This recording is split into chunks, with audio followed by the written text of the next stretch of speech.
માટે જરૂર આપણા જ્યારે બાળક જન્મે ને મૃત્યુ પામે ને કોઈ પણ વ્યક્તિ એના 16 સંસ્કાર બતાવવામાં આવ્યા છે. ગર્ભમાંથી લઈ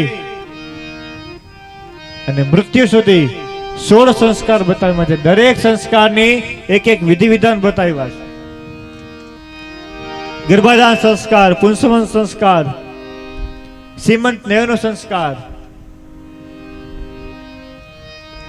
પછી અન્નપ્રાશન સંસ્કાર, જાતકર્મ સંસ્કાર, યજ્ઞોપવિત સંસ્કાર, વિવાહ સંસ્કાર અને છેલ્લે અંતિમ સંસ્કાર.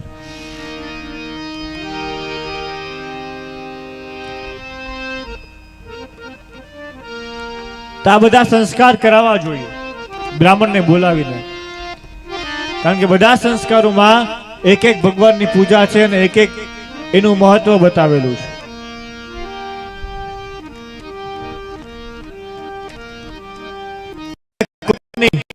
જન્મતિથિ હોય જેને આપણે જન્મ દિવસ કહીએ છીએ, એ દિવસે શાસ્ત્રમાં બતાવ્યું છે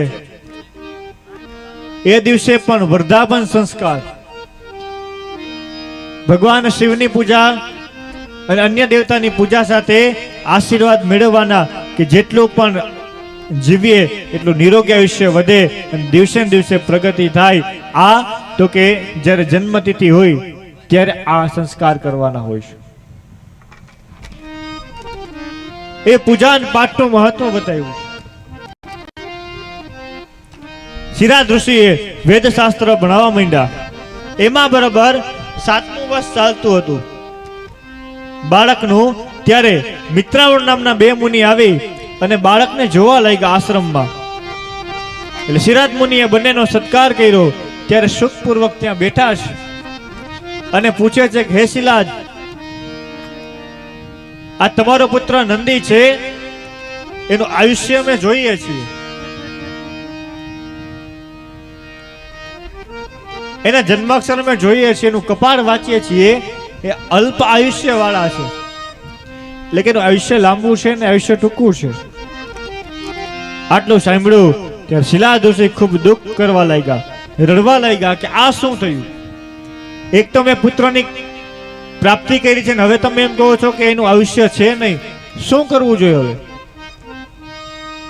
ત્યારે મિત્રાવ નામના મુનિએ કીધું કે સાંભળો, આયુષ્ય તો એક ભગવાન શિવ જ આપી શકે.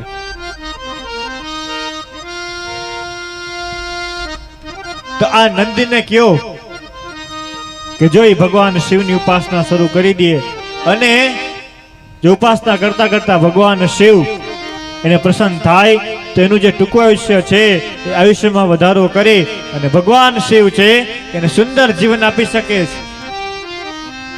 કારણ કે અજર અમર ભગવાન શિવ સિવાય કોઈ બનાવી શકે